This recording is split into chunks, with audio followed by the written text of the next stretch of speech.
But there is a lot of noise that all the panchayats in the area, including Korkalim, they made a noise that they don't want to come into that Sancoale jurisdiction.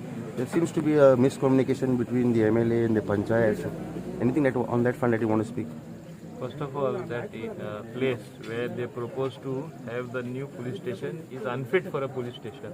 By no means I am telling the DG that the police station should be shifted there. I will also speak to the Honorable Chief Minister. In fact, a police station, new police station, if at all it has to come up. It has to come up in between.